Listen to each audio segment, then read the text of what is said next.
Bible dit, 1 Samuel chapitre 30 à partir du verset 1. Je lis la parole de Dieu. Lorsque David arriva le 3e jour à Tsikla avec ses gens, les Amalécites avaient fait une invasion dans le Midi et à Tsikla.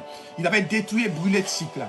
Après avoir fait prisonniers les femmes et tous ceux qui s'y trouvaient, petits et grands, ils n'avaient tué personne, mais ils avaient tout emmené et s'étaient remis en route. David et ses gens arrivaient à la ville et voici, elle était brûlée. Et leurs femmes, leurs fils et leurs filles étaient amenés captifs. Je suis au verset 4 maintenant. Alors David et le peuple qui était avec lui élevaient la voix et pleuraient jusqu'à ce qu'il n'eût plus de force de pleurer.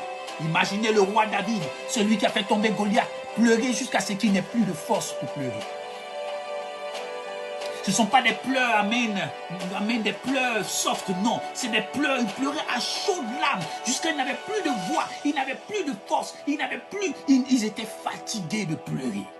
Bien-aimés, certaines personnes pleurent 2 ans, pleurent 1 an, pleurent 4 mois, pleurent par rapport à une déception, par rapport à une relation, par rapport à une séparation, par rapport, amen, comme à un licenciement. Ils continuent de pleurer. Des pleurs de déception émotionnelle, relationnelle, des pleurs, amen, de manque de ressources, etc.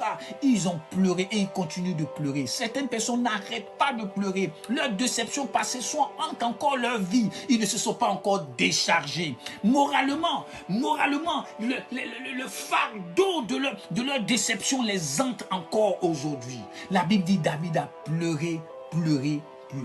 Il était un homme comme toi. Lui aussi, il savait pleurer. Mais regardez ce qui se passe au verset 5. Les 2 femmes de David avaient été emmenées, Achinoam de Jizréel et Abigail de Carmel, femme de Nabal. David fut dans une grande angoisse, car le peuple parlait de le lapider, parce que tous avaient de l'amertume dans l'âme, chacun à cause de ses fils et de ses filles. Mais David reprit courage en s'appuyant sur l'Éternel, son Dieu. La Bible dit, David reprit courage. Et à un certain moment, il faut pleurer. Moi, personnellement,